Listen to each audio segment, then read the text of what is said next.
So, congratulations on passing your boards and getting your first job and getting hired. That's great. So, there's some feelings that I think are kind of common with trainees and new grads and people who are starting their first job. And if you've ever been a student of mine or an advisee of mine, you've heard me say this a bazillion times, but PA student and new grad PA emotions go through a series of steps, much like the 5 stages of grief. Basically, the thing with PA school is it takes very smart people who are not slackers in the least, very, very smart people, good at school, motivated, dedicated, and makes you feel stupid on a daily basis. It isn't anything because of you. You obviously were smart enough to get into and finish PA school and pass your boards. So it's not you. But why is it so hard? You know the answer. It's the volume and it's the time. The saying is you have to go through 2/3 of med school in half the time. All through first year, by design, it's overwhelming. You knew it was going to be overwhelming, but you didn't know how overwhelming until you got there. We've all been there. So at the end of the first year, you've learned a ton. I mean, really, you have learned a ton. And you can pat yourself on the back because you really took in a lot of stuff. But you don't realize all the knowledge gaps you have and how not quite useful this knowledge you have. You've learned like little bits here and there, enough that you know some things and you're familiar with a lot of stuff, but not enough most of the time to really apply it in a meaningful way. So at the end of first year, you start clinical year, okay? And all through clinical year, you get shown these knowledge gaps. And so if you're a typical PA student, every 6 weeks and in every rotation, you just end up going, oh, I knew I learned that. And your preceptors will throw these familiar phrases out to you, and you know you touched on them, but not enough that you could apply the knowledge for a treatment or diagnosis, and certainly not enough that you could answer questions from the patient or the family. So all through second year, you get your knowledge gaps shown to you on a daily basis. So every 4 to 6 weeks, just when you're just kind of starting to get the hang of things and see some common cases, and maybe like this is the second time you've seen this case and you think you can manage it, and you get a little comfortable, then it's time to go to the next rotation. So essentially, all through second year, it's just this all through second year. And then by the end of second year, you've done a lot of stuff, You pat yourself on the back. It's really great, all the stuff that you learned. You saw a lot of patients. You put your hands on patients. You probably even made some, good calls. You probably made some good diagnoses. You probably, really helped out your team. And then, you pass your boards. It's great. You got your first job. And then the learning curve continues to climb. Even though you learned all kinds of great stuff by the end of your second year, when you get your first job, you realize, 1, as a student, they kind of gave you the easy stuff. 2, they also didn't give you the caseload that you would be expected to see once you're working. So, first year, big learning curve. Second year, a little bit more of a learning curve, but a lot more fun than the first year. And then, when you're out working, I hate to say it, this is when the training just begins. Learning curve goes straight up.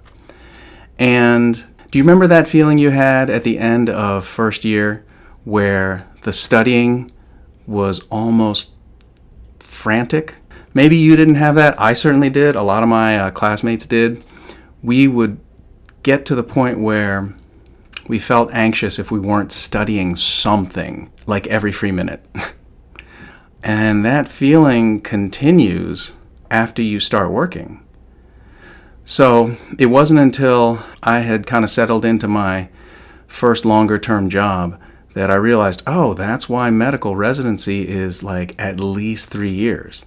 Surgical residencies are like 6 years, and forget about fellowships. You have to do the job for a few years before you can kind of start to feel comfortable, a little bit comfortable. And most importantly, hopefully by the end of this time, you will know what you don't know. Like you will know enough to be like, I need help. This is not making sense and I need to get my attending. I need to run this by somebody, okay? Because in my book, experience teaches you caution. The more cases you see, like it or not, you're probably going to get, I don't want to say burned, but there's plenty of times where if you see enough cases, part of residency and medical training is revealing just how complex the disease process is. Patients really don't behave like the textbook, and so, this is where kind of the art of medicine comes in, and so you have to get a lot of experience. And the more cases you see, the more you'll start to recognize patterns and things like that. So it's really normal to feel kind of dumb all through your first year. It's pretty normal to feel kind of dumb in 6-week increments all during clinical year. And then when you first start working, it's pretty normal to still feel like you have a ton of knowledge gaps. Coming right out of clinical year, there are some fields that you can kind of just go into and you'll be like 75% there, like urgent care, primary care a little bit, sometimes surgery or EM. You can kind of feel like you're at least over 50% there. But if your first job is in a field where the stakes are pretty high and the amount of knowledge you need to do your job well is large, some examples I can think of is like critical care. In my opinion, that's a field where the new grads will still need a lot of training before they're kind of up on their feet. Same thing with hospital medicine. So please realize that once you start your new job, it's still very normal and expected to still kind of feel dumb. After you've been doing the job a couple years, maybe you feel a little less dumb. Like if you're me, you feel a little less dumb. But I've been doing this, 13, 14 years, and I'm still looking stuff up regularly, as are my physician colleagues. So the thing that's really great about this job is it has a lifetime of learning for you if you want it to. So the things I'd like you to remember the most is, 1, you wouldn't be here if you weren't supposed to be here. 2, the training has to be hard because basically the responsibilities you're given can be tremendous. You kind of have a duty to work real hard because you have vast potential to help people, but potential to harm people as well. And I know you're taking your job very seriously. You wouldn't have gotten to PA school and gotten through PA school if you didn't take this seriously. 3, be gentle with yourself. Please, be gentle with yourself. This learning process takes time. There's no way you can rush it. There's no substitute for experience and cases under your belt. Absolutely no substitute for it. So you just have to go through it. The rest of us all did. Please remember, feeling dumb comes with the territory. We all go through it. Some people will call it imposter syndrome, but I would say imposter syndrome means you care and you hold yourself to a high standard. That's great. Never lose that. When you start to feel like there isn't anything else that you can learn, that you know it all, then you're dangerous. If you approach this like you always have something to learn, you'll keep improving. And the biggest thing is, please remember, you belong here just like all your more experienced colleagues. We all had to start somewhere. So, you're doing great. I want you to be the best PA they've ever seen. And there's no reason why you can't.